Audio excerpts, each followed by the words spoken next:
오늘 자정 기준으로 코로나19 신규 확진은 267명입니다. 지난달 28일부터 감소세를 보이던 신규 확진자는 6일 만에 증가세로 돌아섰는데요. 하지만 나흘 연속 200명대를 기록하고 있습니다.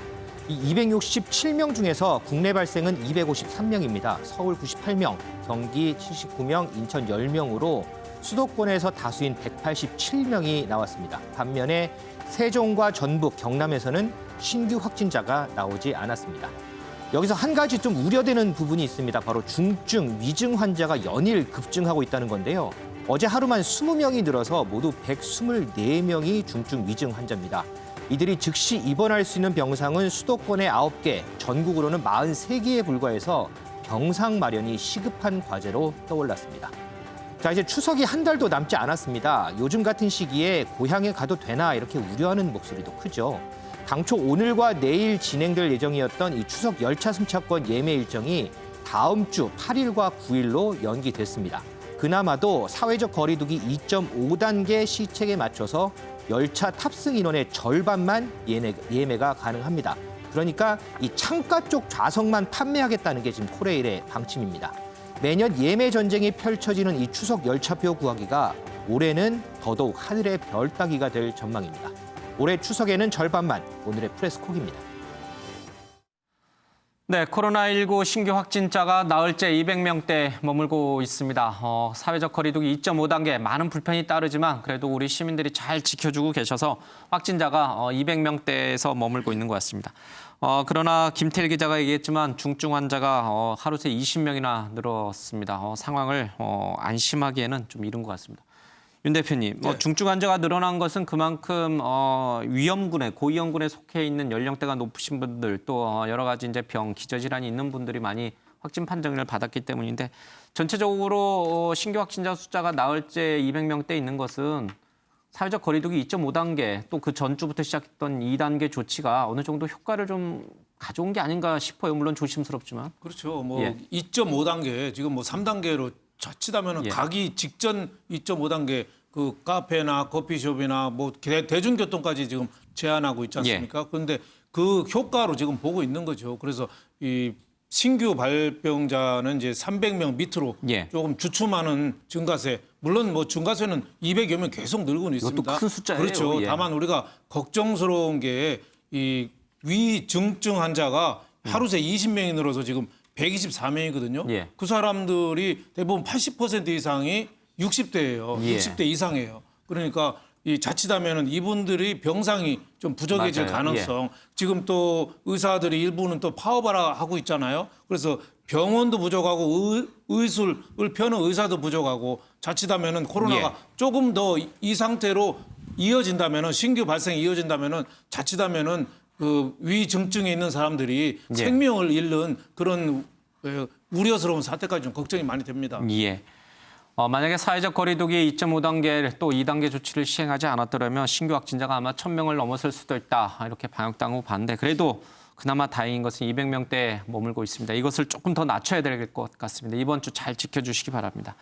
최민 기자, 이렇게 중증 환자가 늘어나면 이 중증 환자들은 정부 음압병실이라고 하는 또 산소호흡기를 또 다는 에크모까지 다는 그런 곳으로 가야 되는데 이런 중증 환자를 위한 병상은 좀 충분합니까? 이게 좀 걱정이 되네요. 네, 그렇습니다. 이게 지금 굉장히 걱정이 되는 상황이거든요. 근데 심지어는 지금 의사 파업까지 맞물려 있잖아요. 그러면서 병상은 있지만 의료진이 부족해서 이제 당장 쓸 수 있는 병상 자체가 조금 줄어드는 그런 효과까지 지금 나타나고 있는 상황이거든요. 실제로 지금 서울 수도권에서 활용할 수 있는, 그러니까 지금 당장 입원시킬 수 있는 중증 환자 치료 병상이 9개밖에 없다고 합니다. 그리고 수도권은 그나마 들어갈 곳이라도 있는데 광주, 대전, 강원, 전북, 전남 같은 이 5개 시도는 지금 아예 없는 상황이라고 보시면 될 것 같고요. 전국적으로 보면 48개가 남아 있기는 한데 이제 그게 전체의 10%가 지금 채 안 된다고 보시면 될 것 같습니다. 그런데 지금 불과 일주일 만에 지금 오늘 기준으로 위중증 환자가 124명이잖아요. 불과 지금 하루 만에 20명이 늘어난 숫자거든요. 이게 지금. 지금 최근에 나타나는 확진자 추이를 보면 이제 교회라든지 뭐 광화문 집회라든지 이런 데서 발생을 많이 해서 이 고위험군이면서 나이가 예. 많으신 분들의 확진자가 지금 확실히 많다고 합니다. 예. 이분들 중에는 위중증으로 발전할 가능성이 높은 분들도 있기 때문에 지금 하루 사이에 20명씩 중증 환자가 늘어나는 추세라면 예. 지금 이틀만 있으면은 지금 전국에 있는 이 병상, 중증 환자 병상을 다 쓰고 없어지는 예. 거나 마찬가지거든요. 상황이 굉장히 심각하다고 봐야 될 것 같습니다. 예. 중증 환자가 늘어나는데 병상이 부족하게 될 경우 사망자가 늘어날 수가 있습니다. 아무렇지도 않은 나의 방심이 우리 주변에 특히 나이 드신 어르신들의 목숨을 앗아간다는 생각을 꼭 하시기 바랍니다. 자, 의료 파업 얘기를 좀 하겠습니다. 김태일 기자. 지금 이제 의료계와 정부가 줄다리기 협상을 계속하고 있어요. 문재인 대통령까지 나서서 강력한 경고를 계속 내는데도 의사들은 뭐 본인들의 파업이라든지 여러 가지를 그냥 강행하겠다는 의지를 보이는 것 같습니다. 이런 가운데 오늘 한 사진이 논란이 되고 있는 것 같아요. 어떤 사진입니까? 그렇습니다. 지금 이제 정부에서는 이 전공의 파업을 어떻게 하고 있는지 현장 점검을 하겠다라고 밝히고 있잖아요. 그래서 복지부 직원이 대구 계명대 동산병원 이 전공의 근무 현황을 파악하기 위해서 현장 조사를 나갔습니다. 그래서 응급실 등에 대해서 이제 현장 조사를 진행을 하는데 이때 이 동산병원 의대 교수들이 강하게 반발을 한 거죠. 그러면서 뭐 피켓을 들고 항의하는가 하면 이 복도 바닥에 의사 가운하고 청진기 벗어둔 이런 퍼포먼스를 진행을 했거든요. 그런데 이제 SNS 상에서 이 복지부 직원이 의사 가운을 밟고 지나갔다 이런 글이 퍼져서 지금 논란이 되고 있어요. 그런데 이제 복지부에서는 의사 가운을 밟고 갔다는 건 허위다 이렇게 밝혔는데 당시 촬영된 영상이 있는데 전 이제 제가 봤더니 복지부 직원이 의사 가운을 이렇게 피해서 지금 저 영상이거든요. 이렇게 의사 가운을 피해서 이 틈새로 이제 지나가는 이런 모습이에요. 그러니까 밟고 지나가는 모습은 하나도 없죠. 뭐 병원 측도 이에 대해서 교수들에게 확인을 했는데 가운을 밟은 적은 없는 것으로 확인됐다. 관련 내용을 더 이상 퍼뜨리지 말아달라 이렇게 좀 당부하기도 했습니다. 의사들은 왜 사람이 지나가는 복도에다 가운을 저렇게 던져놨나요? 밟고 가라는 뜻 아니었나요? 그냥 복지부 직원이 이제 그 현장 실사로 오니까 항의 차원에서 뭐 소위 얘기하는 나를 밟고 가라 이런 차원의 이제 항의 퍼포먼스로 의사 가운을 이제 벗어놓은 건데 복지부 직원은 이걸 밟지 않고 이제 그 틈 사이로 해서 이제 지나가는 그런 모습이었어요. 의사들 파업 중인 의사들 입장에서는 나를 밟고 가라 해서 가운을 던져놨고 그것을 이제 복지부 관계자는 조사원 관계자는 이제 피해서 지나갔습니다. 일부 누리꾼들은 밟으라고 던져놨으니 밟고 가야지 왜 뭐 그거 가지고 왜 뭘 하냐 이런 또 댓글도 있어요. 네, 그렇게 이제 뭐 부정적으로 똑같이 하면은 계속 악순환만 될 수밖에 없는 거죠.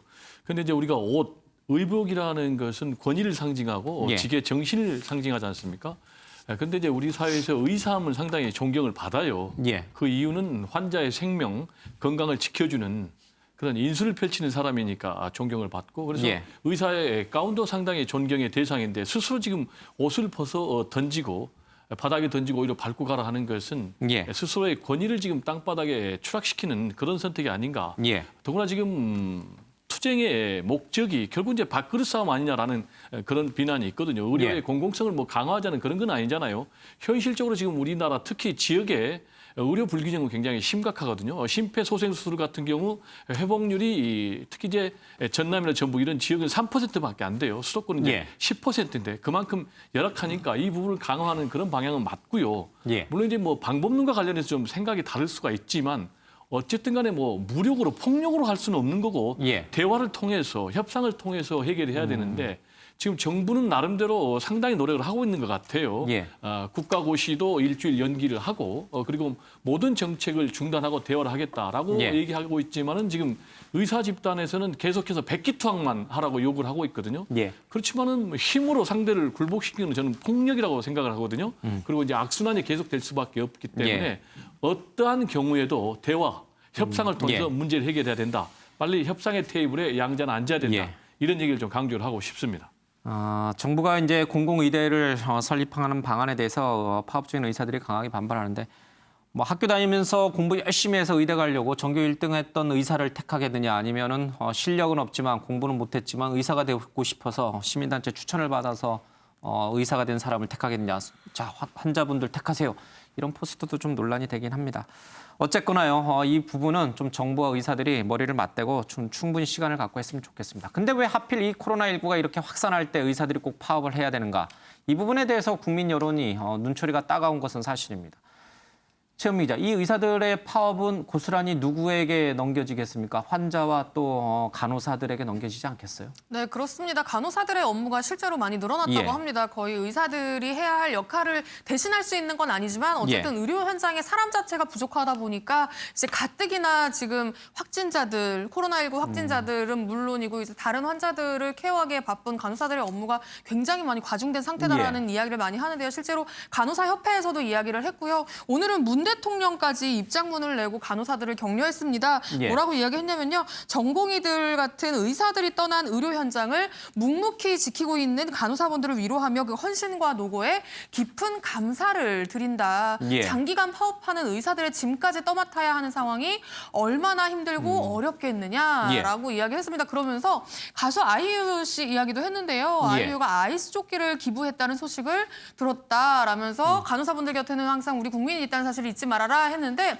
실제로 저희가 알아보니까 아이유 씨가 간호사들에게 지금 너무 덥잖아요. 더운데 방호복 입고 너무 땀을 뻘뻘 흘리면서 탈진까지 하면서 힘들어하고 있는 간호사들을 위해서 아이스 조끼 이게 굉장히 차가운 상태로 꽤 오랜 시간 유지가 되나 봐요. 그래서 입으면 그래도 좀 시원하게 있을 수 있는 거라는데 전국의 간호사들에게 1억 원 상당의 아이스 조끼 4,600벌을 지원을 했다고 합니다. 저게 이제 뒤에 있는 사진이 간호사들이 실제로 올린 인증샷들이에요. 아이유 씨 감사하다는 말과 함께 저 이제 조끼들을 올렸는데 실제로 입고 찍은 이제 간호사들도 있었는데 보시면 저렇게 방호복 위에 저 아이스 조끼를 입고 있는 모습이거든요. 아마 좀 한결 그래도 뭐 많이 덥지만 그래도 조금이나마 도움이 되지 않을까 싶습니다. 이제 야외에서 이제 건설 노동자분들이 주로 이제 착용하고 있는 조끼인데 저걸 이제 간호사들이 입고 또 아이유 씨가 기부까지 했군요. 좀 예쁘고 마음씨도 착한 것 같아요.